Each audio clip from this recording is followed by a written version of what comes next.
ወዶችዬ እንዴት አላችሁልን? በሌላ በቆንጆ ፊልም መተናል። ፊልሙ እንደምትወዱት እርግጠኛ ነኝ። ላይክ እና ሰብስክራይብ ማድረግ እንዳይረሳ። ለፍታችኋል ይገባችኋል የምትሉ ብቻ ደግሞ ቪዲዮቻችንን በቪፒኤን ማየት ትችላላችሁ። ወደ ቪዲዮ ፊልማችን ሲጀምር ሻማይን ያሳየናል። ኮሌጅ የገባች የመጀመሪያ ዓመት ተማሪ ነበረች። ያደገችውም በጣም ደስተኛ የሆነ ቤተሰብ ውስጥ ነበረ። ቤተሰቦቿ ደሃ ቢሆኑም እዛች ትንሽዬ አፓርተማ ውስጥ በጣም ብዙ ደስታ ነበረ። ለኮሌጇም የምትከፍለው እራሷ በትርፍ ጊዜዋ በመስራት ነበረ። ሁሌ ግን በአይምሮዋ የምታስበው ትልቅዬ ቤተ መንግስት የሆነ ቤት ውስጥ ልክ እንደ ልዕልት ተዝናንታና በቅንጡ ነገሮች ተሞልታ መኖርን ነበረ። ለዚህም ነው ጎበዝ ተማሪ መሆንና በትርፍ ጊዜዋ ስራ እየሰራች ገንዘብ የምታጠራቅመው። ነገር ግን የሷ ትንሽዬ ገንዘብ እንደዚህ የምትፈልገው አላማ ላይ እንደማያሳካት እርግጠኛ ነበረች። ነገሮቹ የተቀየሩት ግን የመጀመሪያ ዓመት ተማሪ ልትሆን ክረምት ላይ በተፈጠረው ነገር ነበረ። ወደ ቤተሰቦቿ ቤት በጣም ቅንጡ የሆኑ መኪናዎች እንዲሁም ቅንጡ ሞተሮች መጥተው ነበረ። የመጣውም ሰውዬ ራሱን ያስተዋውቅ ጀመረ። በጣም ቅንጡና በጣም ሀብታም የሆኑ ቤተሰቦች ጋር ተላላኪ እንደሆነ። ታዲያ ሻማይ ደግሞ የነዛ ቤተሰቦች የመጨረሻ ልጅ እንደሆነች ነበር የተናገረው። የሷ ትክክለኛ ቤተሰቦች በሀገሪቷ ውስጥ በጣም የሚፈሩት ሆዋንግፉ የተባሉ የሀብታም ቤተሰቦች ልጅ እንደሆነች ነበር የተነገረው። የሷ ቤተሰቦችም ሲናገሩ የነበረው እውነትም የወለዷት ልጃቸው እንዳልሆነች፣ ነገር ግን መንገድ ላይ አግኝተው እንዳሳደጓት እየተናገሩ ነበረ። እሷም ይህን በሰማችበት ጊዜ ቤተሰቦቿ እንዳይቀልዱባትና እውነቱ እንዲናገሩ እየነገረቻቸው ነበረ። ያኔ ቤተሰቦቿ ያለቅሱ ጀመረ። ትክክለኛው እውነታ ያ ነበረ። እሷ ግን ጭራሽ አላመነችም ነበረ። ያኔ ያሳደጋት አባቷ ውጭ ወጣ ነገሩ እንድታረጋግጥ ይነግራታል። የሆዋንግፉ ቤተሰብ ተላላኪ የሆነውም ልጅ እሷ ትክክለኛ የሆዋንግፉ ቤተሰብ እንዲሁም ልዕልት እንደሆነች ነበር የተነገራት። በዚህም ሰውየው ታሪኩን ይነግራት ጀመረ። አሁን ያሳደጓት ቤተሰቦች ከ18 ዓመት በፊት አግኝተው እንደወሰዷት እንዲሁም የሷ አባት ጠላቶቹ በተከተሉት ጊዜ አደጋ ውስጥ እንዳትሆን መንገድ ላይ ትቷት እንደነበረ ሰውየው ያስረዳት ነበር። እሷም እውነታውን ከሰማች በኋላ ማልቀስ ጀመረች። ያኔ አባትየው ሲነግራት የነበረውን ትክክለኛ ቤተሰቦቿን ስላገኘች በድህነት ከነሱ ጋር መቆራፈድ እንደሌለባት ነበረ። እሷ ግን ምንም ቢሆን ቤተሰቦቿን ትታ ለመሄድ አላሰበችም ነበረ። ያኔ አባትየው የሆዋንግፉ ቤተሰብ ተላላኪ የሆነው ሰውዬ እሷን ሊወስድ ስለመጣ ግድ መሄድ እንዳለባት ይናገራል። እሷ ግን እምቢ ነበር ያለችው። ድንገት የመጣ ሰውን እንደ ቤተሰቧ እንደማትቆጥር፣ እዚህ ያሉት ቤተሰቦቿ ህይወቷ እንደሆኑና ጭራሽ ጥላቸው እንደማትሄድ እየተናገረች ነው። ያኔ ተላላኪው ሰውዬ የሷ ቤተሰቦችን ልብሷን እንዲሰበስቡ ያዛቸው ጀመረ። ታዲያ አያቷ ለረጅም ጊዜ ሲያፈላልጋት እንደነበረና እሷን ማግኘት እንደፈለገ እየተነገራት ነው። እሷ ግን ቤተሰቦቿን አብራ ይዛ ለመሄድ ሀሳብ አምጥታ ነበረ። ነገር ግን አባቷ ሲናገር የነበረው እሷን በማደጎ የወሰዷት በህገወጥ መንገድ ስለሆነ አያትየው ምናልባት እነሱን ካገኟቸው እንደሚያሳስራቸው እየተናገረ ነበረ።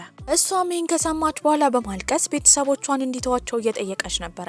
ይህንን መናገር የምትችለው ከአያቷ ጋር ብቻ እንደሆነ ስለተነገራት ከተሰናበተች በኋላ አያቷ ጋር ነበረ ሄደችው። ቆይ ግን አሁን እኔ ለምን ተፈለግኩኝ? ማለቴ እህት ወንድም ምናምን የለኝም? ሰውየውም ምንም አይነት ወንድም ሆነ እህት እንደሌላት ይነግራታል። እሺ ግን እዛ ቤተሰብ ውስጥ ማለቴ ሆዋንግፉ ቤተሰብ ውስጥ እኮ 4 ልዑሎች እንደሚኖሩ አቅ ነበረ።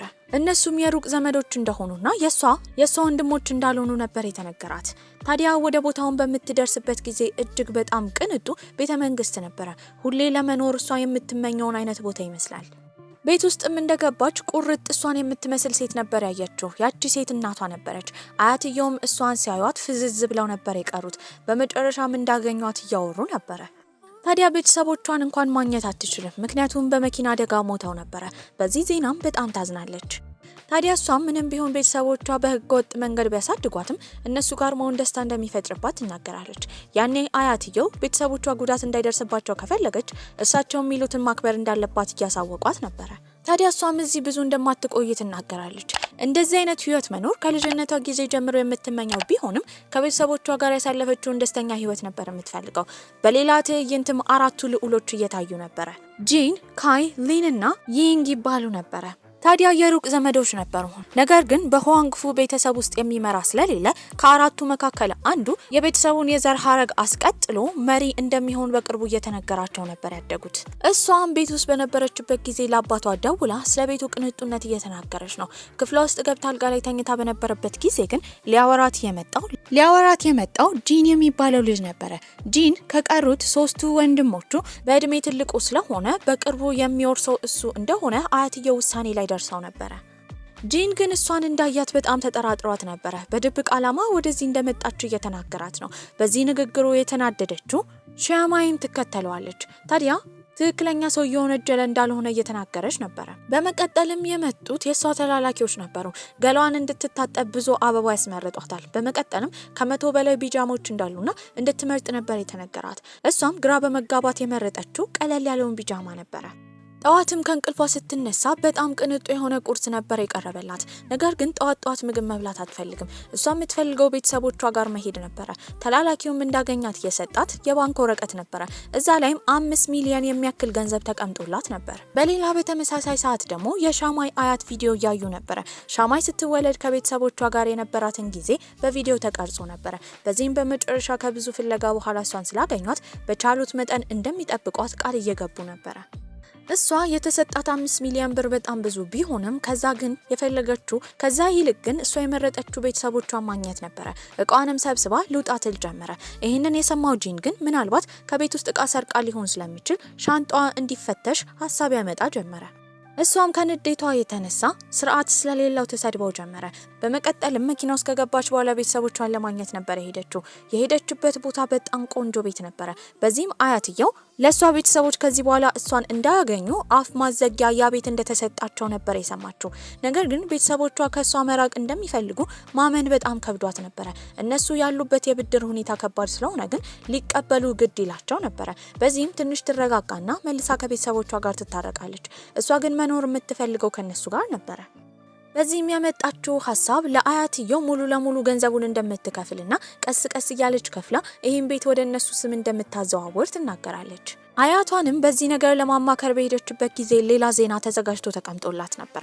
ይህም በቅርቡ ጂን የተባለው ልጅ እንደምታገባ ነበር የተነገራት። በጣም ሩህሩህና ጥሩ ሰው እንደሆነ ብትሰማም ለሷ ግን ከመጀመሪያ ከገባች ጊዜ ጀምሮ ሲያሰቃያት የነበረው እሱ ስለሆነ ማግባት እንደማትፈልግ ትናገራለች። እሷ ግን ያመጣችው ሀሳብ 5 ሚሊዮን የሚሆን ገንዘብ ከ5 ዓመት በፊት ቀድማ ለአያትየው እንደምትከፍልና ጂንን እንደማታገባው ቤተሰቦቿንም ከቤት ዕዳ እንደምታወጣቸው እየተናገረች ነበር። ታዲያ በቀጣይ ጊዜያቶችም እዛ ከቆየች በኋላ ቤተሰቦቿ ስለናፈቋት ወደዛ ለመሄድ ባሰበችበት ጊዜ ታዲያ ጂንን በአያቱ ኩትኮታ መሰረት ተከትሏት ሄዶ ነበር። በዚህም እሱን ለማግባት ለምን እንደተስማማች ይጠይቃታል። እሷም በአያቷ ግፊት እንደሆነ እየተናገረች ነበር። በመቀጠልም እሱ እዚህ ያለው በአያቱ ግፊት ስለሆነ የሁለቱም ዓላማ አንድ አይነት እንደሆነ እየነገራት ነው። የቤተሰቦቿ ቤት አካባቢ ስትደርስም ወርዶ ምግብ እንዲመገብ ብትጠይቀውም እሱም ቢይላል። ምን አገባኝ ታዲያ የፈለግከው ሰዓት እዚህ መቀመጥ ትችላለህ። እኔ እንደሆነ ቀስ ብዬ ነው የምወጣው። ቤተሰቦቿ ጋርም ከሄደች በኋላ ምግብ ይቀርባል። ነገር ግን እሱን እንድትጋብዘው ስለተጠየቀች ወርዳ ወደ ላይ አምጥታው ነበር። አንድ ላይ ከሷ ቤተሰቦች ጋር ሆኖ ይመገቡ ጀመረ። እናትየውም እሱን እንዳየችው ለልጇ ተመኝታው ነበር። ምክንያቱም ስርዓት ያለውና ቆንጆ እንዲሁም ሀብታም ነው። ይህንን የሰማው አባትየው ግን አልተስማማም ነበር። ሻማይ ገና ልጅ እንደሆነችና ለሰርግ እንደቸኮለች እየተናገረ ነበር። በቀጣይ ቀንም የሷ ያሳደጋት ሰውዬ አያትየው ጋር ከቀረበ በኋላ የሚሰራው ስራ ልክ እንዳልሆነ ታዲያ አሁን ላለበት ደረጃ እንዲሁም ሀብታም መሆን የሚፈልግ ከሆነ ወደ ብራዚል መሄድ እንዳለበት ነበር የተነገረው። ይሄን በሰማበት ሰዓት በጣም ያዝናል። በመቀጠልም ሄዶ ለሚስቱ ሲነግራት ሚስቱ ግን በሐሳቡ ደግፈው ነበር። እሷም በቀጣይ ጊዜ ቤተሰቦቿ ወደ ብራዚል ሊሄዱ እንደሆነ በሰማችበት ጊዜ እነሱን ለማስቆም መሄድ እንደምትፈልግ ነበር የተናገረችው። ቤተሰቦቿን ለማግኘት ወደ ኤርፖርት እሄዳለሁ ብላ ስታስቸግርም ማንም ሰው አልፈቀደላትም ነበር። ያኔ የመጣው ጂን ነው። እያለቀሰች ስትለምነው ባየበት ጊዜ ግን ስላዘነላት መኪና ውስጥ እንድትገባ ታዲያ ሲመለሱ ከአያትየው ቅጣቱን እሱ እንደሚቀበል ነበር የተናገረው። በዚህም የሄደችው ኤርፖርት ነበር። እየሮጠች ብትደርስም የነሱ ፕሌን ግን በሮ ነበር። ቤተሰቦቿን ማግኘት አልቻለችም። በዚህም ከባድ ሀዘን ውስጥ ትገባለች። በመቀጠል የሄደችው አያቷ ጋር ነበር። ለምን ቤተሰቦቿን አስገድዶ ወደ ብራዚል እንደሄደ ትጠይቋለች። እሱ ግን ሲናገር የነበረው በፍቃደኝነት እንደሄዱ ነበር። ጭራሽ አላመነችም። ሁሉ ነገር ምርር ስላላት እቃዋን ሰብስባ የሄደችው ቤተሰቦቿ ቤት ነበር። ጂንም ተከትሏት ይመጣል። ታዲያ እንዳታለቅስ ማልቀስ እንደማያምርባት በመናገር መሀረቡን ነበር የሰጣት። ታዲያ እሷም እዛ በነበረችበት ጊዜ እያለቀሰች ስለሆነ እሱ ያባበላት ትከሻው ላይ ለረጅም ሰዓት ተኝታ ነበረ። እንደተመቻትን ባየበት ጊዜ እሱ ደስ ብሎታል። በቀጣይ ቀንም ተላላኪው እነሱን ሊወስዳቸው ነበር የመጣው። አሁን ወደ ቤት የመመለሻ ሰዓት እንደሆነ ይነግራቸዋል። እሷ ግን ጭራሽ መሄድ እንደማትፈልግ እየተናገረች ነው። ይህንን የሰማው ጂንም ሊያሳምናት እየሞከረ ነው። ታዲያ ሻፈረኝ ስትል ግን ጋርዶቹ አስገድደው መኪና ውስጥ ያስገቧት ጭንቅላቷን ስለመታት እዛው ራሷን ስታ ነበረ። ይህንን ያየው ጂንም የጥፋተኝነት ስሜት ይሰማዋል። እሷም እዛ በነበረችበት ጊዜ ቤተሰቦቿ የላኩላትን ቪዲዮ እያየች ነበረ። ታዲያ አያትየው አስገድዷቸው እንዳልሄዱ እነሱ ግን የሄዱበት ትልቅ ምክንያት እንዳላቸው ለ18 ዓመታት እሷን ሲያሳድጉ በድህነት እንዳሳደጓት ነገር ግን 1-2 ዓመት እንድትሰጣቸውና ራሳቸውን መቀየር እንደሚፈልጉ ነበር የነገሯት። ታዲያ እሷም አያቷ ምንም ጥፋት እንዳላጠፉ አስባ ነበረ። በዚህ መሃል ግን እንዴት ብላ የቤቱን ገንዘብ መክፈል እንደምትችል እያሰላሰለች ነው። በዚህ መሃል ያመጣችው ሀሳብ ከሰራተኞቹ ጋር አብራ መስራት ነበረ። ለአያቷ ዛሬ ምግብ የምትሰራው እሷ እንደሆነች ትናገራለች። ሁሉም ሰው በግርምት እየተመለከታት ነበረ። አያትየውም ለረጅም ሰዓት ምግባቸውን እየጠየቁ ነው። ያኔ እሷ ምግብ ይዛ ስትመጣ ግን ፈልጋ ስለሰራች ደስ ብሏቸው ነበረ። ምግቡ በጣም ጨዋማ ቢሆንም ግን እንደወደዱት እየተናገሩ ነው። በልተው ከጨረሱ በኋላ ወዲያው ብር እንዲከፍሏት ነበር የጠየቀችው። ይሄንን ባዩ ጊዜ አያትየው በብልጥነቷ ተገርመው ነበረ። በዛ አላበቃችም። የቤቱን ስራ እየሰራች በተደጋጋሚ ከአያትየው ገንዘብ ትቀበል ነበረ። ምግብ የመስራት ሀሳቧንም ቀጥላበታለች። በዚህ መሃል ግን የምታገኘው ገንዘብ ትንሽ ነበረ። በዚህ አያያዟ ከተጓዘች ለህይወቷን ሙሉ ያንን ገንዘብ መክፈል እንደማትችል ተረድታ ነበረ። ታዲያ በቀጣይ ቀን ከጂን ጋር በነበረችበት ጊዜ ካይ የተባለው ሁለተኛ ልጅ ይመጣል። ከሱ ጋርም ትተዋወቃለች። ታዲያ ቤት ውስጥ መቀመጥ ከሰለቻት እሷን ሊያዝናናት እንደሚችል ነበር የተናገረው። በዚህ ሀሳብም ተስማምታ ከሱ ጋር ለመዝናናት ትሄዳለች። ታዲያ ካይ እንደ ጂን ኮስታራ አልነበረም። ሲንከባከባትና አብረው ጥሩ ጊዜ ሲያሳልፉ ነበረ። ታዲያ ካይም አንድ ጥያቄ ነበር የጠየቃት። እሱ የቤተሰባቸው መሪ ወራሽ መሆን ስለማይፈልግ ጂንን አግብታ ጂን መሪ እንዲሆን እንድታደርግለት በተመላሹ ደግሞ በጣም ብዙ ገንዘብ እንደሚሰጣት ነበር የነገራት። ይህንን ስትሰማ መጀመሪያ ላይ ብታመነታም ያንን ገንዘብ ወስዳ ግን የቤተሰቦቿ የብድር ቤትን መክፈል ትችል ነበረ። በዚህ ሀሳብም ተስማማለች።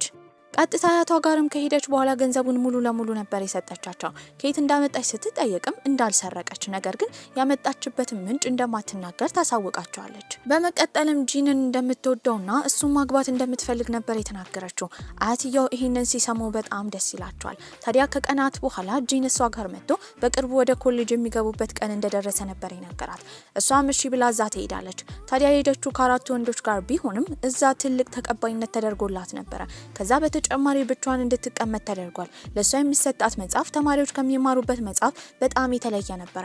መምህራኖቹ ራሱ በጣም ያከብሯታል። ይሄ ነገር ግን በጣም አስጠልቷታል። ልክ እንደ ሁሉም ተማሪዎች መማር ብትፈልግም አያትየው አልፈቀዱላትም። እሳቸው ጋር ሄዳም ቅሬታ ታቀርብ ጀመረ። ነገር ግን ባላት ነገር እንድትጓዝ ነበር የመከሯት። ትምህርት ቤትን በነበረችበት ጊዜ 2 ሴቶች እሷን ለመተዋወቅ መጥተው ነበረ። ታዲያ የቀረቧት በእርግጠኝነት ልዕልት ስለሆነች ነው። ነገር ግን ይሄንን ያየው ጂን እንደዚህ አይነት ሴቶች እንዳታልሏትና የቀረቧት ለገንዘቧ እንደሆነ ቢነግራትም እሷ ግን ተናዳበት ነበረ። ጂን ማለት ትምህርት ቤት ውስጥ አንድም ጓደኛ የለውም። ታዲያ የዳንስ ክፍለ ጊዜ ስለነበረ እዛ እየደነሰች ነው። ጂንም ሊያናግራት ይመጣል። ታዲያ እሷም ጓደኛ እንደሚያስፈልገው አንዳንድ ህይወት ላይ ጥቅም እንዳላቸው እየተናገረች ነው። እሱ ግን ጓደኛ መኖሩ ከብስጭትና ከችግር ውጪ ምንም እንደማያመጣላት እየነገራት ነበር። እሷ ግን እምቢ ብላ በቀጣይ ቀን 2ቱን ጓደኞቿን ወደ ቤተ መንግስቷ ነበር የጠራቻቸው። ሲመጡ ቤተሰቦቻቸውን ይዘው ቅንጡ ልብስ ለብሰው ነበር የመጡት። በዚህ ነገር ተገርማለች። በዚህም የነሱን ቤተሰቦች ከሷ አያት ጋር ለማቀራረብ ነበር ሀሳባቸው። የቀረቧት ለገንዘብና ለዝናዋ እንደሆነ በተረዳችበት ጊዜ ልቧ ተሰብሮ ነበረ። አያትየውም ይህንን ነገር አስተውሏል። ታዲያ ልጆቹ እንደ ስጦታ ይዘውላት የመጡትንም ጌጥ ተወራውራው ጀመረ። ይህንን ያየው ጂን ነግሯት እንደነበረ ያሳውቃት ጀመረ። ታዲያ እየተናደደችው በስጦታው እንዳልሆነ አንዳንዴ ግን ጓደኝነት ትልቅ ትርጉም እንዳለውና ደስታንና ሀዘንን የምታካፍለው ሰው እንደሚያስፈልጋት ትናገራለች። እሱም ድሮ ላይ በጣም የሚወደው የልብ ጓደኛ እንደነበረው ታዲያ እነሱ ሩጫ ውድድር እንደነበራቸው ነገር ግን ከአያትየው ገንዘብ ተቀብሎ እሱ ውድድሩን እንደተሸነፈ ከዛ ጊዜ በኋላ ጓደኛውን አግኝቶት እንኳን እንደማያውቅ በዚህም ጓደኛው የቀረበው እሱን ለገንዘብ እንደሆነ እንደተረዳ እየነገራት ነበረ። የሱን ታሪክ ከሰማች በኋላ በጣም ታዝንለታለች። በዚህም ከሱ ወንድም ካይ ገንዘብ ተቀብላ እሱን ለማግባት የወሰነችው ውሳኔ ጥፋት እንደሆነ ነበር ያሰበችው። በቀጣይ ቀንም ካይ ጋር ከሄደች በኋላ ሁሉን ነገር እንዲረሳውና እውነቱን ለጂን መናገር እንደምትፈልግ ትናገራለች። እሱ ግን ገንዘብ እንደከፈላት ታዲያ ከዚህ ነገር አንድ ላይ እስከገቡ ድረስ መውጣት እንደማትችል ነበር የነገራት። ለሱ ስሜት በጣም እየተጨነቀች ነው። በዚህም እንደወደደችው ነበር የተረዳችው። በቀጣይ ትዕይንት የሚሄዱት የሙሽራ ቀሚስ ለመለካት ነበረ። ልብሱን ስትለብስ በጣም አምሮባታል። እሱም በውበቷ ቢገረምም ግን ለሷ እንዳማረባት መናገር አልፈለገም። ከዛም ከወጡ በኋላ ግን ከሱ ጋር ስትሆን ደስተኛ እንደሆነች አስተውላ ነበረ። ወዲያው ግን ራሷን ለማስተካከልና ከዚህ ቀደም ሲሰድባት ስለነበረ መጥፎ ልጅ እንደሆነ ለማሳመን እየሞከረች ነበር። ታዲያ እሱንም ስትጠይቀው የነበረው ሲመረቁ ምን መሆን እንደሚፈልግ ነበረ። እሱም የቤተሰቦቹን ውርስ ማውረስ እንደማይፈልግ እንደማይፈልግ ነገር ግን የሴልስ ሰው መሆን እንደሚፈልግ ቢዝነስ የሚጀምረው ከሴልስ ስለሆነ ከታች ጀምሮ ወደ ላይ መስራት እንደሚፈልግ እየነገራት ነው። በዚህም ትንሽ ገንዘብ ተከፋይ ቢሆን እንኳን ያለውን ጥንካሬ ባየችበት ጊዜ ደስ ብሏት ነበረ። መጀመሪያ የሰጠችው ግምት ልክ እንዳልሆነ ነበር የተረዳችው። ታዲያ እሷም አሁን የሱን ንጹህነት በተረዳች ቁጥር የጥፋተኝነት ስሜት ስለተሰማት አያቷ ጋር በመሄድ ከካይ የተቀበለችውን ገንዘብ እንዲመልሱላት ነበር የጠየቀችው። አያትየው ግን አንዴ ውሳኔ ከተወሰነ መመለስ እንደማይችል ይነግሯታል። በመቀጠልም የእነሱን ተላላኪ ብትጠይቀውም የቤተሰብ ችግር ስላለበት ገንዘብ እንደማይሰጣት ይነግራታል። እሷም ቤት በነበረችበት ጊዜ ጂን ይመጣና አብረው ጊዜ እንዲያሳልፉ ነበር የጠየቃት። በዚህ ጥያቄ በጣም ተደናግጣ ነበረ። ይዟትም ሄደው ወደ ሆቴል ክፍል ነበረ። ታዲያ ያ ከጋዜጠኞቹ የራቀ ቆንጆ ቦታ እንደሆነ ይነግራታል። ወደ ውስጥ ስትገባም ሌሎች ወንድሞቹ ነበሩ። ለመጀመሪያ ጊዜ ከነሱ ጋር ጥሩ ጊዜ አሳልፋ ጠጥታውላ ነበረ። በቀጣይ ቀን ስትነሳ ግን ካይ ራቁቱን ሆኖ እሷ አጠገብ ተኝታ ነበር ራሷን ያገኘችው። በመጮህም የሆነ ሰው ይህን እንዳቀናበረ እርግጠኛ ነበረች። ያንን ያደረገው ግን ጂን ነበረ። ቤትም በተመለሱበት ጊዜ ቀድማ ሰርጉን እንድታቆምና ለአያትየው ውሳኔዋ እንድትናገር ካልሆነ ፎቶውን ለአያትየው እንደሚያሳይ ነበር የነገራት። ይህን ሁሉ ነገር ያቀነባበረው እሱ እንደሆነ ስትረዳ ተናዳበት ነበር። እሷም በታዘዘችው መሰረት አያትየው ጋር ሄዳ እውነቱን ልትናገር ስትል ግን ከማውራቷ በፊት አያትየው እሳቸው ሊሞቱ ትንሽ ጊዜ እንደቀራቸው ታዲያ የሚንከባከባት ሰው እንድታገኝ እንደሚመኙላት እሱ ደግሞ ጂን እንደሆነ እየተናገሩ ነበር። ይሄን ከሰማች በኋላ ጂንን እንደምትወደው እሱ መልሶ እንደማይወዳት የተረዳችው ሻማይ ግን እሷን እንደማይፈልጋትና የቤተሰቡ ወራሽ መሆን እንደማይፈልግ ስለተረዳች ለአያትየው ምንም ማለት አልቻለችም ነበር። ያን ቀን ከሙሉ ዘመድ አዝማድና ከከተማ ሀብታም ሰዎች ጋር የምትተዋወቅበት ቀን ነበር። እዛ ዝግጅት ላይም ቆንጆ ልብስ ለብሳ ነበር የመጣችው። ዳንስ የደነሰችው ከጂን ጋር ነበር። ለምን እውነታውን እስካሁን እንዳልተናገረች ሲያሳውቃትም ይሄ ሁሉ ነገር መቼም እንደፈለገችው እንደማይሆንና እሱ ወራሽ እንደማይሆን የሷን ፍቅረኛ ስለማይሆን እውነቱን ለመናገር ነበር አያትየው ጋር ለመሄድ ያሰበችው። ታዲያ እሱ በዛ ሰዓት ግን ከዚህ ቀደም የከዳውን ጓደኛውን ነበር ያየው። ታዲያ ጓደኛውም አሁንም ይቅርታ መጠየቅ አልፈለገም። በሱ አሁንም ተናዶበት ነበር። ከባድ ሀዘን ውስጥ እንደሆነ ስትረዳም ተጨማሪ መሆን አልፈለገችም ነበር። ፕሮግራሙም ካለቀ በኋላ ለአያቷ ሄዳ ጂንን እንደማታገባ ነበር የተናገረችው። አያትየውን በጣም ይናደዳሉ። ለምን በድንገት ሀሳቧን እንደቀየረች እየጠየቋት ነበር። እሷም ማግባት እንደማትፈልግ እሳቸውን ግን እስከ ዘላለም ልትንከባከባቸው እንደምትፈልግ እየተናገረች ነበር። ይሄ ነገር ባይዋጥላቸውም እውነቱን ለማወቅ ነበር ያሰቡት። በዚህ ነገር ከአያትየው ጋር የተጨቃጨቀው ጂንም መኪናውን ይዞ ፓስፖርቱን ይዞ ከዛ ቦታ ጠፍቶ ነበር። ታዲያ ከቦታው እንደሄደ በተረዳችበትም ጊዜ እሷም ከዛ ቦታ መውጣት ስለምትፈልግ ሻንጣዋን ሰብስባ የሄደችው ያልታወቀ ቦታ ነበር። አያትየው ምን በሰሙ ጊዜ በከተማው እንድትፈልግ እሷን ያገኘ ሰው ወረታው እንደሚከፈለው ተነግሮ ነበር። በዚህ ጊዜ ደግሞ ጂን ራሱን ለማረጋጋት እየሞከረ ነበር። ከወንድሙ ሊን ተደውሎለት እሷ እንደጠፋች በሰማበት ሰዓት ከቦታው ወዲያው ነበር የተመለሰው። ያፈላልጋት ጀመረ። ያገኛትም እሷ ቤተሰቦቿ የተሰጣቸው ቤት ቁጭ ብላ ነበር። የሆነ ሰው ወደ እሷ እንደመጣ ስትረዳም ለመማታት ብትዘጋጅም ጂን እንደሆነ ስትረዳ በተደጋጋሚ ይቅርታ ትጠይቃለች። እሷም እሱን ታክመዋለች። ምንም ቢሆን ግን አያትየው ጋር መመለስ እንዳለባት እየነገራት ነበር። አያትየው ጋር ካልተመለሰች ድጋሚ ቤተሰቦቿን እንደማታገኝ እየነገራት ነበር። እሱን ግን ለምን እዚህ ድረስ እንደመጣ ስትጠይቀውም አያትየው ጋር ሊመልሳት እንደሚፈልግ ችግር ውስጥ እንዳትገባ እንደሚፈልግ እያሳወቃት ነው። በዚህም እንደሚያስብላት ስትረዳ በጣም ነበር ደስ ያላት። ያኔ ስልኩን ትቀበለዋለች። ወደ ራሷ ስልክ ከደወለች በኋላ እሷንና ካይን አንድ ላይ ያነሳቸውን ፎቶ ለማጥፋት እየሞከረች ነው። በዚህ ትግል ውስጥ ሳሉ ግን ሁለቱም ይወድቃሉ። በዛ ሰዓት ተቀራርበው ነበረ። ወዲያው ወደዛ ቤት የመጡት ጋዜጠኞች ነበሩ። አያትየው ከመጀመሪያው ይህንን ነገር አቀናብረው ነበር። እነሱ አንድ ላይ እንዲሆኑና እንዲጋቡ ጫና ለመፍጠር አስበዋል። ከሱ ጋር እየተቀራረበች ስለሆነ በቀጣይ ቀን ከካይ ጋር ከተገናኘች በኋላ የሁለቱ እቅድ መቋረጥ እንዳለበት የከፈላትንም ገንዘብ እንደምትመልስለት ትነግሯለች።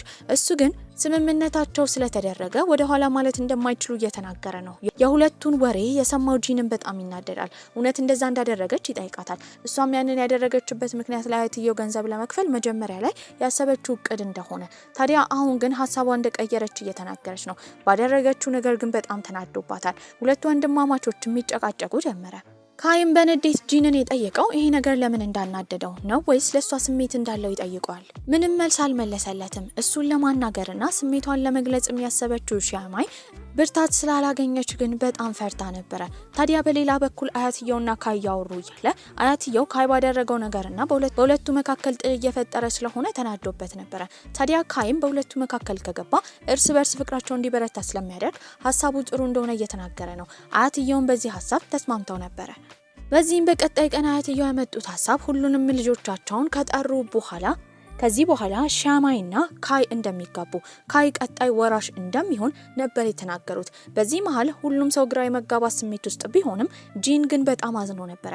ከሻማይ መለየት አይፈልግም። በመቀጠልም ከምግብ ከተነሱ በኋላ ካይ ጋር ከሄደ በኋላ ሻማይ እሱ እስከዛሬ አብሯቸው ሲሆናቸው እንደነበሩ ሴቶች እንዳልሆነች ንጹህ እንደሆነች እሷ ላይ እንዳይጫወትባት ጂን እየመከረው ነበረ።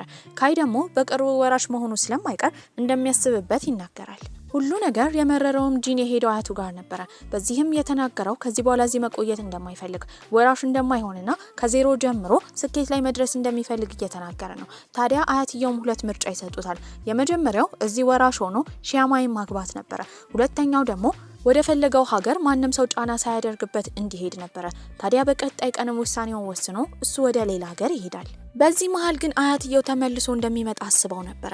ይህንን ለማድረግም ያመጡት አንድ ነገር ዛሬ ካይና ሻማይ የቀለበት ስነ ስርዓታቸው እንደሚዘጋጅ ነበር የተናገሩት።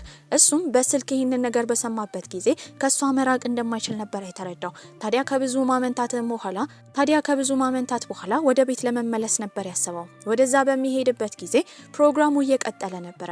እስካሁን ጂን እንዳልመጣ የተረዱት አያትየውም ፕሮግራሙን ለማቋረጥ ተገደው ነበረ።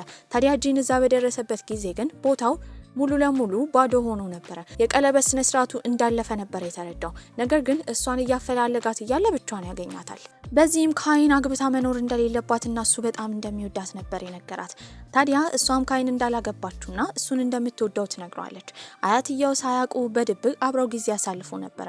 አያትየው ግን በጣም ንቁ ነበሩ። እነሱን እንዲከታተሏቸው ሰዎች ያዙባቸው ነበረ። እነሱ ግን በቻሉት መጠን አያትየው ፊት አንድ ላይ ላለመሆን ይሞክራሉ። ቀናቶች ባለፉ ቁጥር ግን እሷ ከሱ ጋር የማሳለፍ ምኞቷ በጣም እየጨመረ ነው። ሀሳብ የሚያመጣችው ከኮሌጅ በምትወጣበት ጊዜ ሹፌሯ ልብስ መግዣ ቦታ እንዲወስዳት ነበረ። እዛም ልብስ እየለካች እያለ ጂን አብሯት ስለነበረ ምልክት ትሰጠዋለች።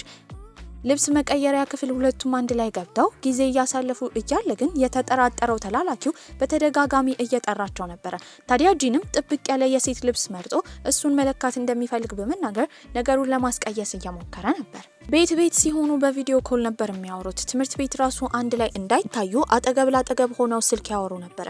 በቀጣይ ጊዜ ግን ሞሊ የምትባል አዲስ ተማሪ ወደ ትምህርት ቤታቸው ትገባለች። እሷም በማደጎ እንደተወሰደች እየተናገረች ነበረ። ያንን ቀን በሰማችበት ጊዜ ሻማይ ከሷ ማደጎ ከተወሰደችበት ቀን ጋር ተመሳሳይ ነበረ። ቤት በነበረችበት ጊዜ ደግሞ ከባዱን ዜና ትሰማለች። ይህም ሻማይ ትክክለኛ የአያትየው የማደጎ ልጅ እንዳልሆነች፣ ትክክለኛዋ የማደጎ ልጅ ሞሊ እንደሆነች፣ ታዲያ እሷ ላይ ልዩ የሆነ ጠባሳና ከቤተሰቦቿ የተሰጣት ቀለበት እንደተገኘ ነበር የሰማችው። ይህንን የሰማችው ሻማይ ከዚህ በኋላ እዚህ መኖር እንደማይገባት በማሰብ በማዘን እየሮጠች ከክፍሉ ትወጣለች። ታዲያ ከዚህ በኋላ ጂን ማግባት ያለበት ሞሊን እንደሆነ ይነገራል። በዚህ ሀሳብ ግን ጭራሽ አልተስማማም። በቀጣይ ጊዜ ሞሊ እቃዎቿን ሰብስባ ወደዛ ቤተ መንግስት ነበር የገባችው። ታዲያ ሻማይም እዚህ መሆን ስለማትፈልግ ከዚህ ከተማ መሄድ ብትወስንም ነገር ግን የምታስበው ስለ ጂን ስለሆነ ለትንሽ ጊዜ ገንዘብ እንድታጠራቅም እዚህ ቤት በሰራተኝነት እንድትሰራ አያትየውን ነበር የጠየቀቻቸው። እሳቸው ግን ተስማምተው ነበረ። ነገር ግን ከኋላ የደበቁት አንድ የቀናበሩት ትልቅ ነገር ነበረ። ታዲያ ጂንም እዛ ቤት ሰራተኛ እንድትሆን እንደተፈቀደላት በሰማበት ጊዜ እንድትሄድና እሷን ተከትሎ እንደሚመጣ ይናገራል። ነገር ግን ከዚህ ከሄደች በእርግጠኝነት አያትየው ከሞሊ ጋር ስለሚያጋባው እሱን መራቅ እንደማትፈልግና እዚህ ቁጭ ብላ እንደምትጠብቀው ትናገራለች። ያኔ ሁለቱ ተቀራርበው ሳሉ የመጣችው ሞሊ ነበረች። ቆይ ከሰራተኛ ጋር ጊዜ ማሳለፍ ላንተ እንደማይመጥንህ አታውቅም እንዴ? በቅርቡ እኮ የኔ ባል ነው የምትሆነው። ይህንን በሰማበት ጊዜ ጂን በጣም ይናደዳል። እሷ ሰራተኛው እንዳልሆነች ለዘላለም አብሯት የሚሆነው ሚስቱ እንደሆነች እየተናገረ ነበረ። ሻማይም በሰራተኝነት እየሰራች እያለ ግን የሰራተኞቹ ዋና አለቃ የሆነችው ሴት ታሰቃያት ነበረ። ታዲያ በጣም ስራ ትፈጋ ነበር። ይባስ ብሎ ሞሊ በጣም ታሰቃያት ነበረ። ትምህርት ቤት ስትሄድ ደግሞ ድሮ ሲወዷት ሲሰርዱላት የነበሩ ጓደኞቿ ዞር ብለው አያያትም። መምህራኖቹ ራሱ እንደማንኛውም ተማሪ ያመናጭቋት ነበረ። ገንዘብ ስለሌላቱላ የምትበላበት ካፍቴሪያ ውስጥ ገንዘብ አታ ነበረ። ያኔ የመጣው ይንግ የተባለው ልጅ ነው። እሱም ምግብ ይሰጣታል። በመቀጠልም ካይ ይመጣና አብሯት ተመግቦ ነበረ። በዛ ሰዓት በደስታ ምግብ እየበላች እንደሆነ ያየው ጂንም ልክ እንደሱ ወንድሞቿ እንደሚያስቡላት ባየበት ጊዜ ደስ ብሎት ነበረ። ቤትን በነበሩበት ጊዜ ሞሊ በጣም ታሰቃያታለች። አያትየው ፊት ግን ደና እንደሆነች ነበር የምታስመስለው። አንድ ቀን ላይ እራት ተሰብስበው በሚበሉበት ጊዜ እሷ የቤት አገልጋይ ስለሆነች ቆማ ነበረ። ያኔ ሞሊ ሆን ብላ ቢላውን ትጥላለች። ሻማይ መታ እንድታነሳላት ተናግራ ነበረ። ይህንን ያየው ጂን ግን የሚወዳት ሴት ዝቅ እንድትል ስላልፈለገ እሱ ራሱ ቢላውን አንስቶ ለሞሊ ይሰጣታል። ታዲያ እራት ሊበላ ካይ ሲመጣ ግን ሞሊ ፍዝዝ ብላ እያየችው ነበረ። ታዲያ ራት ከበሉም በኋላ ጂንና ሞሊ አንድ ላይ እንደሆኑ እያሰበችው የነበረችው ሻማይ ምናልባት ሞሊ እሱን ልታማልለው እንደምትሞክር በውበቷ ተገፋፍቶ ሌላ ነገር ውስጥ እንዳይገባ በጣም ተጨናንቃ ነበረ። ታዲያ እነሱ ወደሚያጠኑበት ክፍል ቀጥታ ሄዳ በተደጋጋሚ ታንኳኳለች። ማንም ሰው በር አልከፈተላትም ነበረ። ጭራሽ የምታስበው ነገር እየተጣጣፈ እንደሆነ ነበር ያሰበችው። ከኋላዋ ግን የመጡት ጂንና ሞሊ ነበሩ። በዚህ ነገር በራሷ በጣም ታፍራለች። ታዲያ አያትየው ግን በድብቅ የሆነ ነገር ያደረጉት ነገር ነበረ። ታዲያ ሞሊ እሷን ለማናደድ አበባ እየበተነች መሬቱን እንድታጸዳት ነግራት ነበረ። ከዚህ በላይ ግን እሷን መንከባከብ ስለማትፈልግ ጠልፋ ትጥላታለች። ያኔ እግሯ ላይ አለ ተብሎ የነበረው ጠባሳ እግሯ ላይ እንደሌለ ነበር የተረዳችው። በዚህም እየሮጠች የሄደችው አያትየው ጋር ነበረ። አያትየውም ይህን እውነት ሲሰሙ ግን የተደናገጡ አይመስሉም ነበረ።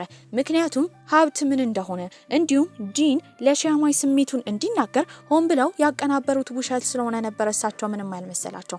ታዲያ ከዚህ በኋላ በውሸት እንደማያምኗት እውነት እንደሆነ ለማረጋገጫ ግን እውነታውን በማስረጃ እንድታቀርብ ነበር የተነገራት። በዚህም በቻለችው መጠን ሞሊን ትከታተላታለች። ድጋሚ ግን ጠባሳው ቦታው ላይ ነበረ። ታዲያ ጸጉሯን ነቅላ ለመውሰድ ስትሞክርም ሞሊ ስለነቃችባት እንዳትወስድ አድርጋት ነበረ። ሞሊ በተደጋጋሚ ጥቃት እያደረሰችባት እንደሆነ ስለ ሻማይ ስለተናገረች እንደ ቅጣት አንድ ክፍል ውስጥ ተቆልፎባት ነበረ። እዛ በነበረችበት ጊዜ በመስታወት እያየች ነው። ያኔ ጂንና ሞሊ እየተራመዱ ነው። ሞሊ በተደጋጋሚ የምትጠይቀው ስለ ካይ ነበረ። ታዲያ ካይ ፍቅረኛ እንዳለው ጂንን ስትጠይቀው ለምን ማወቅ እንደፈለገች ይጠይቃታል። እሷም ብዙ አድናቂዎች ስላሉ ከአድናቂዎቹ መሀል እንደሆነች እየተናገረች ነው። ይህንን የሰማው ጂን ግን ምንም ሳይጠረጥር ካይ ፍቅረኛ እንደሌለው ይናገራል። ይህንን የሰማችው ሞሊ በጣም ነበር ደስ ያላት። ልክ እሷ ልትወድቅ ስትል ጂን ሲይዛት በመስኮት ያየችው ሻማይ በጣም ትቀና ጀመረ። አንድ ቀን ላይም ከጽዳት መልስ እስካሁን ሞሊን ስትከታተላት የነበረበትን ምክንያት ለአያትየው ለማስረዳት በምትሄድበት ጊዜ ሁለቱ ሲያወሩ ነበር የሰማችው። ታዲያ ሆን ብለው አያትየው ሞሊን ቀጥሯት እንደሆነ እሷም የውሸት የቤተሰቡ የልጅ ሆና እያስመሰለች እንደሆነና ጂን ሆን ብሎ ለሻማይ ስሜቱን እንዲናገር ያቀዱት እቅድ እንደሆነ ትሰማለች። በዚህም በጣም ነበር የተገረመችው። ታዲያ አያትየውን ለማናደር ታስባለች። እቃዋን ከሰበሰበች በኋላ እዚህ መቆየት እንደማትፈልግ ቤተሰቦቿ ጋር ብራዚል ልትሄድ እንደሆነ ነበር የተናገረችው። አያትየውም ይህን በሰሙበት ጊዜ እቅዳቸው እየተበላሸ እንደሆነ ነበር የተረዱት። ታዲያ እንደምንም ብለው በተዘዋዋሪ እንድትቆይ ለማድረግ እየሞከሩ ነበረ።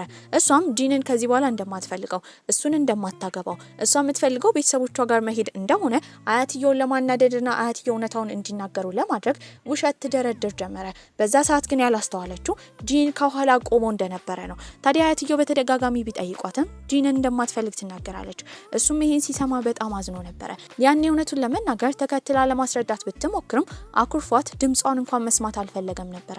እንደዚህ ሆነው ወደ ብራዚል ከሄደች በመካከላቸው መራራቅ ስለሚፈጠር ትንሽ እዛ ቆይታ ለሱ ነገሩን ለማስረዳት ነበር ያሰበችው። በሌላ በኩል ጂን ደግሞ አያትየው የሆነ ቀመር እንደቀመሩ ስለተረዳ በራሱ መንገድ አያትየው እውነታውን እንዲናገሩ ለማድረግ አስቦ ነበረ። ታዲያ እሱም አንድ ሀሳብ ያመጣል። ወደ አንድ ከተማ ሄዶ ከሞሊ ጋር መዝናናት እንደሚፈልግ፣ አሁን በቀረባት ቁጥር እየወደዳት እንደሆነ ነበር የተናገረው። አያትየውም አብራቸው ሻማይ እንድትሄድ ነበር ሀሳብ ያመጡት። በዛ ጊዜ ጂንና ሻማይ ይቀራረባሉ ብሎ አስቦ ነበረ። በዚህም ወደ ቦታው ከሄዱ በኋላ ጂንና ሞሊ አንድ ላይ እንደሚያድሩ ይናገራል። በዚህ በተመሳሳይ ሰዓትም ሻማይ ከካይ ጋር እንደምታደር ነበር የተናገረችው። ጂን ይሄ ነገር ቢያናድደውም ሞሊ እውነታውን እንድታወጣ ማድረግ ነበረበት።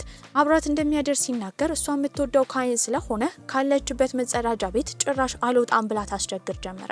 ከወጣች በኋላ ራሱ ሊያማልላት እየሞከረ ነበረ። እሷም አብራው መተኛት እንደማትፈልግ ትናገራለች።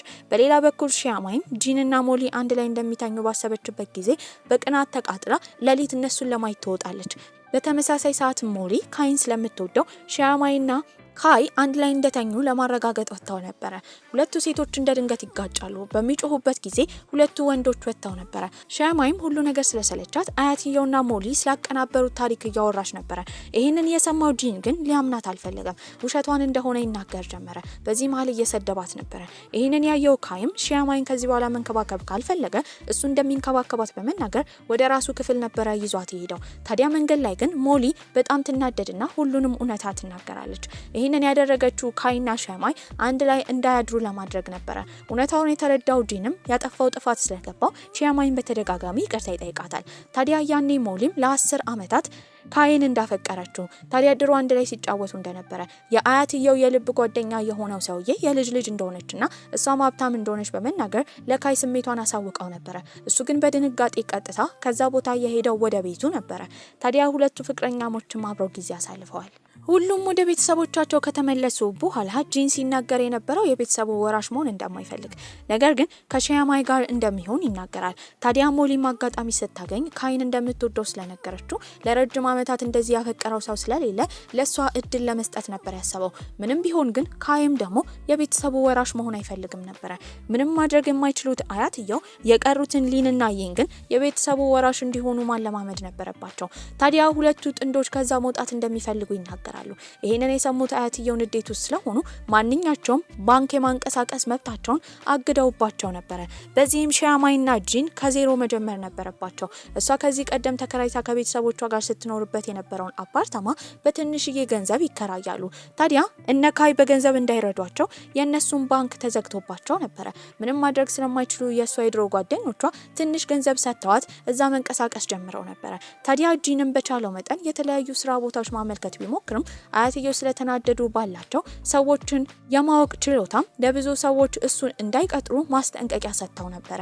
ጂን ግን ተስፋ አልቆረጠም። ታዲያ የቀን ስራ ነበር የጀመረው። በዚህም ቤት ሲመጣ ግን ገንዘብ እንዳገኘ ቢነግራትም እጁ ላይ ቁስል አይታ ነበር። በቀጣይ ቀን እሱ የሚሄድበት መስሪያ ቤት ትከተለዋለች። እዛም ሲሚንቶና ብሎኬቶችን እያመላለሰ እንደሆነ በተረዳችበት ጊዜ በጣም አዝና ነበር። ታዲያ እሷን ማስተዳደር እንዳለበት ይህንን ደግሞ ማድረግ የሚችለው ከዜሮ ሲጀምር እንደሆነ እየነገራት ነው። በዚህም በጣም አዝና ታለቅስ ጀመረ። እሱም አቅፎ ያረጋጋታል። የሁዋንግፉ ተላላኪ የሆነው ሰውዬ ግን አያትየው እያደረጉ ያሉት ነገር ከልክ እንዳለፈና ልጆቹ እየተጎዱ እንደሆነ እየተናገሩ ነው። አያትየው ግን አሁንም አራሩላቸውም ነበረ። በዚህም ሰውዬው የጥፋተኝነት ስሜት ስለተሰማው እነሱን ለማግኘት ሄዶ ነበረ። ታዲያ የተገናኘው ከካይ ጋር ነው። ካይም አንድ ሀሳብ ያመጣል። ታዲያ ጂን በወራሽነት ፍቃደኝነት ካልሆነ በሱ ፋንታ ወራሽ እንደሚሆን ተናግሮ አያትየው ለትንሽ ጊዜ አረጋግቶ ገንዘብ እንዲለቀቅላቸው ለማድረግ ነበር ያሰበው። ታዲያ አያትየው ጋርም ሄዶ እሱ እንደሚመራ ሀሳብ ያመጣል። ነገር ግን ጂን እንደዚህ አይነት መስዋዕትነት ቢከፈልለትም አሁንም ምንም ቢሆን ወደ ቤተሰቡ መመለስ አልፈለገም ነበር። በዚህም ወንድሙ በጣም ይናደድበታል። ከብዙ ልፋት በኋላ ግን ጂን ትልቅዬ መስሪያ ቤት ውስጥ መቀጠር ችሎ ነበር። ነገሮች ሰላም እንደሆኑ ቢታሰብም አያትየው ግን ከባድ የልብ በሽታ አጋጥሟቸው ሆስፒታል እንደገቡ ይሰማሉ። እነሱም ለመንከባከብ አያትየው ነበር የሄዱት። ታዲያ አያትየው ትንፋሻቸው እየተቆራረጠ ሲናገሩ የነበረው ድርጅታቸው ውስጥ ያሉ የቦርድ ተሰብሳቢዎች እሳቸውን ለማስወገድ እየሞከሩ እንደሆነ፣ ታዲያ ድርጅቱ የሚመራው በእነሱ ደም የዘር ሀረግ ውስጥ ያለ ሰው ብቻ ስለሆነ ከጂን ጋር እንድትጋባ የፈለጉበት ትልቅ ምክንያት ያ እንደሆነ እየተናገሩ ነበር። ጂን ግን አሁንም ፍቃደኛ አልነበረም። በዚህም ምንም ማድረግ ያልቻለችው ሻማይ እሷ መሪ እንደምትሆን ትናገራለች። አያትየውን በዚህ ሀሳብ ደግፈዋት ነበር። ቦርድ ተሰብሳቢዎቹ ሴት እንድትመራቸው ፍቃደኛ ባይሆኑም እሷ ባላት ጥንካሬ ተመርተው አያትየውም ስለፈቀዱ ምንም ማድረግ ስለማይችሉ እሷ መሪ እንደምትሆን ይናገራል። በዚህም በእሷ መሪነት ሁሉም ተደስተው ነበር። ታዲያ እሷም ስለ ሽያጭ፣ ስለ ቢዝነስ አንድ በአንድ እየተማረች ነበር። አያትየውም ከብዙ ቆይታ በኋላ ከሆስፒታል ይወጣሉ። ታዲያ በቻሉት መጠን እየተንከባከቧቸው ነበር። ታዲያ ብዙውን ጊዜ የሚያሳልፉትም ከሷ ጋር ነበር። ጊዜያቶች ካለፉ በኋላ ግን እሷ አሁን ዋና ፕሬዝዳንት መሆኗ ስለማይቀር ለ3 ዓመት ለመማር ወደ ውጭ ሀገር ልትሄድ ነበር። ሁሉም ወደ ኤርፖርት ይሸኟታል። ያኔ ግን ጂን ስራ ላይ ነበር። ይምጣ እየተጠባበቀች እያለ ልክ ፕሌን ውስጥ ልትገባ ስትል ነበር እሱ የመጣው። ታዲያ ስብሰባውን አቋርጦ እንደመጣ በቅርቡ እንደምትመለስና ያኔ አብረው እንደሚሆኑ ይነግራታል። እሷም አሁን ያለበት የነጻነት ስራ ላይ ደስተኛ ስለሆነች በቅርቡ እንደምትመጣ በመናገር ስለወደፊታቸው እያሰቡ በዚህ ተለያይተው ከ3 ዓመት በኋላ ለመገናኘት ቀጠሮ ተያይዘው ይሄ ቆንጆና እጥር ምጥን ያለ ፊልማችን እዚህ ላይ አብቅቷል። ደህና ቆዩልኝ።